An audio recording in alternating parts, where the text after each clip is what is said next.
casse entre la région et l'Interco, qui s'appelle Impulsion Relance. Il y en a un autre plus, mais qui ne concerne pas ce genre d'aide.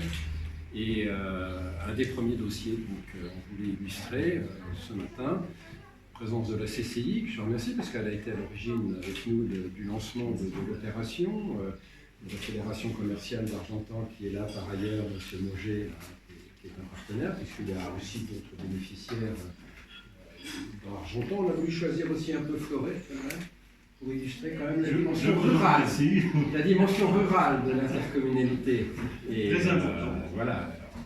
Et Julie qui a instruit, Julie Rabineau est en contact avec l'ADN pour connecter un peu les choses et suivre l'évolution des dossiers. Donc voilà, en plus, c'est ma dernière occasion d'être présent publiquement avec mes collègues élus qui sont là, avec des partenaires, avec le président de régional, je le connais bien.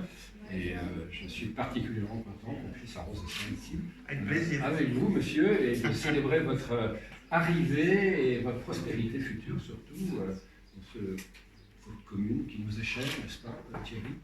On a des projets en matière d'assainissement. Je lui avais promis qu'on le ferait, on va le faire. Merci. Et voilà, c'est très bien. Enfin, c'est quand même une gestation de 15 ans. Oui.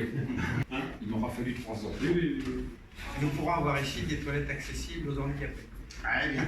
La totalité du fonds, c'est 25 millions d'euros. Sur l'ensemble, je ne sais pas combien ça représente, Laurent, comme engagement pour la... Nous, 100 000 euros, maximum. 100 000 euros. 103 000. Très clairement, on a essayé de boucher les trous dans la raquette, hein, c'était ça l'idée, c'est s'adresser à ceux qui n'étaient pas couverts par le Fonds de solidarité nationale, comme monsieur. Donc là, c'est soit des entreprises dont l'activité venait de commencer, soit des entreprises étaient entre 30 et 50% de baisse de chiffre d'affaires et moins de 2 salariés. Clairement, comme l'État a beaucoup étendu l'intervention du Fonds de solidarité nationale, on va avoir, je dis aux élus, une enveloppe qui ne sera pas complètement consommée, loin s'en faut, au niveau de chaque interco.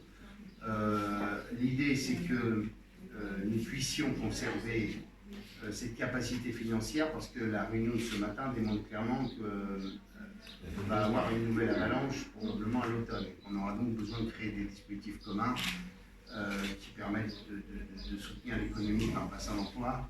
Donc l'idée, c'est qu'on puisse éventuellement pouvoir être ensemble encore à ce moment-là, et qu'on regarde sur des secteurs précis ou sur des entreprises précises qu'il faut qu'on puisse, ce qu'on doit pouvoir mettre en place.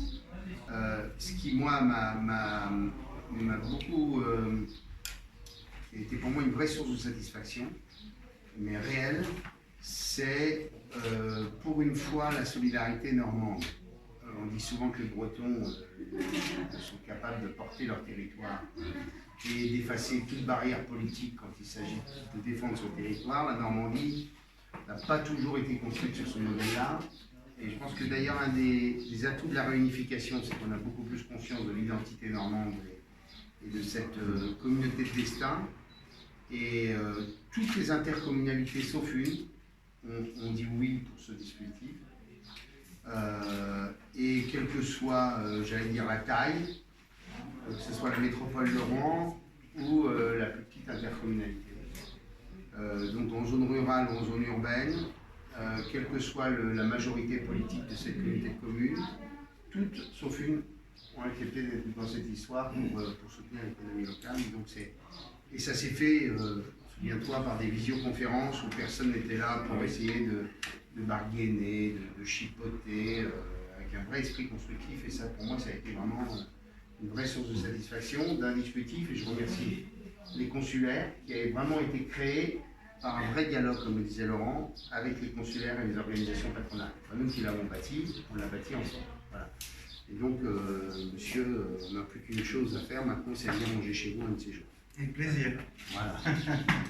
On a une quinzaine de dossiers dans le tuyau, je crois, c'est ça? Donc voilà, le dispositif a été lancé il y a un peu plus d'un mois, environ, autour du 15 mai, je crois, 18 mai. Donc voilà, il y a quand même quelques sujets qui arrivent et c'est bien pour ceux qui vont en profiter dans cette période. L'exemple de monsieur, c'est l'article dans la presse qu'on a vu, qui nous a fait appeler, enfin, je veux dire, Julie, de vous appeler pour savoir si vous pouviez en bénéficier ou pas. Je pense qu'on a un manque d'information, on a un manque de communication. Il y a un problème de communication, oui. il nous manque quelque chose là. Il y a tellement de dispositifs qui sont partis dans la nature que du coup, pour les gens comme eux, là, c'est un peu compliqué. Certains ont des experts comptables qui sont des vrais pros et qui les aiguillent bien. D'autres ont besoin, comme Julie l'a fait, d'un contact plus direct pour dire tiens, il y a peut-être une idée. Oui, j'apprécie d'ailleurs le contact de Julie qui m'a appelé directement et a recensé, je dirais, le besoin. Ah, c'est bien. Voilà, directement.